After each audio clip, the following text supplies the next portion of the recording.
All right, so yeah, just talking about my year of stewardship at the Point Reyes Field Station. So the field station is part of the UC Natural Reserve System and was established in 2017. Uh, the field station here is located in the Lima Valley of Point Reyes National Seashore. And historically, the Lima Valley was home to the Coast Miwok. And then around 1875, cattle ranchers moved into the valley. And in 1915, the ranch house that I live and work in was built, and cattle ranching was done in the valley from about 1875 until about 1995 when the National Park Service took over this building. Uh, the Park Service used the building for staff housing and for staff offices for a little over 20 years. And then, like I said, in 2017, UC Berkeley acquired it under a cooperative agreement with National Park Service and the Federated Tribes of Great Rancheria to run the Point Reyes Field Station.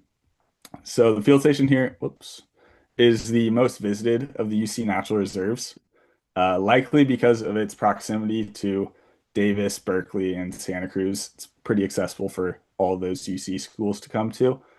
But also people from all over the state and country come here. Like my first time visiting here was on a field trip with my botany class from Cal Poly last spring, and that's actually how I met my supervisor and ended up working here. Um, but yeah, before me, there was no one living on site, working on site full time. So I got the unique opportunity to come in here and get a lot of things off the ground and moving. The field station was managed from Berkeley, but without having somebody here, there are a lot of projects that, there are big ideas for, but no one was actually able to see things through necessarily. So let's get to the first project. Oh, there we go. So the first thing that I'm going to talk about is vegetation management. So there was a large eucalyptus grove on the site, about 150-ish trees, all about 150-ish feet tall. And last spring, before I arrived, they were cut down, but they were cut down and just left there, essentially. So we were tasked with getting them all out of there. Talk about what we did with the eucalyptus wood here shortly. But a little bit of background on that grove. So I was researching the field station and just found out that that grove was actually cut down in the early 2000s, around 2004 to 2005. All those trees were cut down, and within 20 years, they were already over 100 feet tall. So that just shows how quickly eucalyptus grows back and how much it thrives in this ecosystem. It's very moist here, and that just allows them just to boom. So it's going to be a long-term project of keeping those eucalyptus at bay with herbicide use and just cutting the resprouts. But we already are seeing tons of them wanting to resprout up there. So that's a project that we'll be working on for years to come, I'm sure. But with removing that eucalyptus, trying to remove as much biomass as we can so that we can rehabilitate that forest into a more native ecosystem. There's lots of knolls around the property that are very similar to where that grove was in terms of aspect and slope angle and all of that. So we are using that information to bring in oaks and coffeeberry and some elderberry and all these native plants that we want to thrive in that ecosystem. Along with that is wildfire mitigation. So eucalyptus specifically burn very hot and aggressively. Um, but also this section of Point Reyes, this southern portion of it, there's no documented history of it burning since it became a national seashore. So it is very dense, and a fire will eventually happen. It's inevitable at this point. And when it happens, it's going to be burned very hot, very aggressively, and be very hard to fight. So we're doing what we can around the field station to remove as much dead biomass, create a defensible barrier around the house itself. It is a nationally registered historic building, so we want to keep it safe. But yeah, I've done a lot of work removing dead wood from a lot of the bushes and trees around here, just trying to thin out the biomass a little bit so that when a fire does come, hopefully around the field station at least burns out a little bit lower of an intensity, giving a little bit of hope to the area. Long term, we hope that we can someday have controlled burns around here, being within the national seashore. That complicates things a little bit, a few more hoops to jump through to get stuff done. But, we've talked to plenty of people about it who all support it. So we're hoping that we can eventually get some burns going. And that way, when there is a wildfire, it's much lower intensity and much less dangerous. And then also been working a lot on invasive species management. The eucalyptus grove was one of those, being a highly invasive species, but we also have lots of broom and vinca or periwinkle and invasive blackberry all over the property. So pretty much whenever there's a sunny day and I see that stuff, I try to pull as much as I can.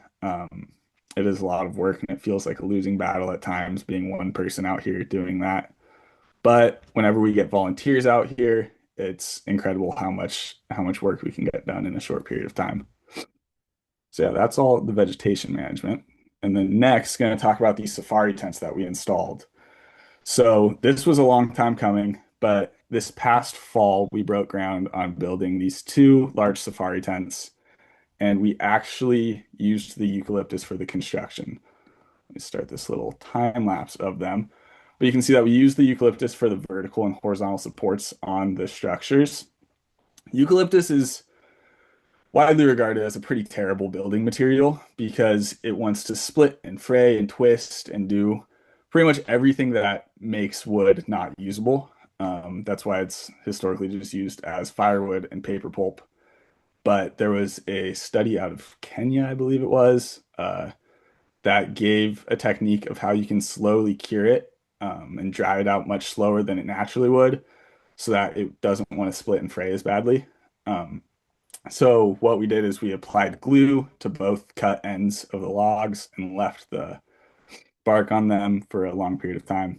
And that allowed them to slow much drier or dry much slower because that drying process is what causes them to split and crack so badly. So by slowly drying them, we got all these usable logs that we used to build this structure and then put a redwood deck on it and put the handmade South African canvas safari tents up and pretty much tripled our capacity here. So in the house, we can house 10 people plus myself. And each of these tents, once they're fully furnished, will sleep 9 to 10 people.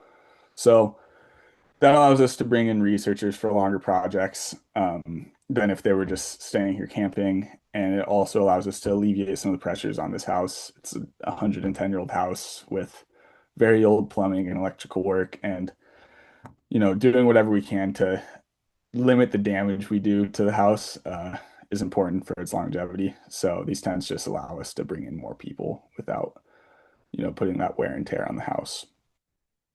And then with those tents, I worked on some furniture. I'm gonna mute that, but that's just a little time lapse of me building one of the beds for the tents.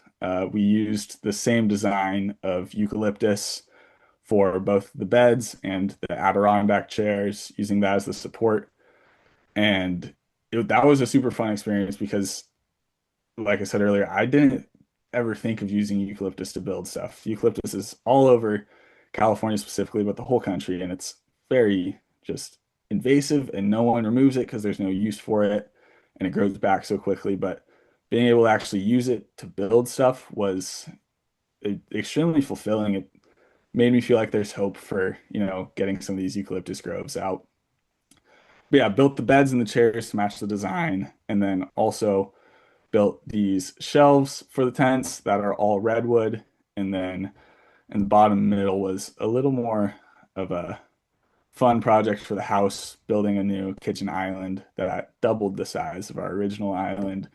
And now when I'm cooking, when there's a group here, or if multiple groups are here, we can all use the kitchen at once and it isn't so tight.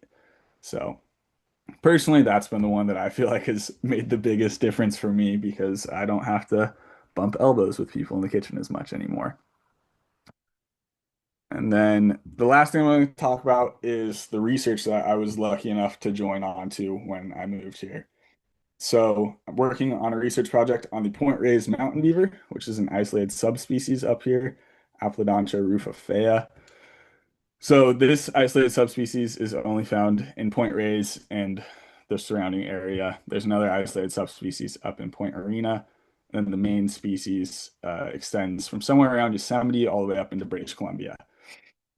This subspecies uh, is much less common than, say, the regular mountain beaver that is up in like Washington. That's a pest. The ones here, people hardly ever see. They're entirely fossorial, so they live underground, but they're ecosystem engineers digging these burrows that many other small mammals are using, like deer mice and jumping mice and bunnies and weasels and stoats and skunks. And we get plenty of footage of bobcats and foxes face down in the burrows trying to hunt them. So play a big role in the environment. They are, for all intents and purposes, essentially just a big gopher. They're like the size of a loaf of bread. Um, but yeah, very cool creature. We are doing a range mapping project on them to try to determine where they truly are in Point Reyes.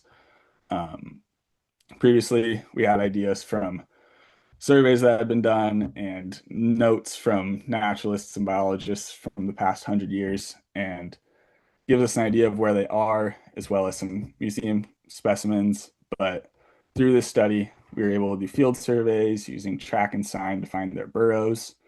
So, like I said, you never really see them, so we have to just know what their burrows look like. So, finding their burrows and doing some camera trapping to study their behavior to get as much information on them as we can. And then using all that information to inform this GIS model that we're using to predict their distribution across Marin County. And that is showing us some places outside of the national seashore that I will actually be surveying this coming winter to find the true distribution of this subspecies. And then we have some long-term goals with the project to take it more population wide. But yeah, that's those are the main projects that I worked on this term. So yeah, if anybody has any questions, that's pretty much it.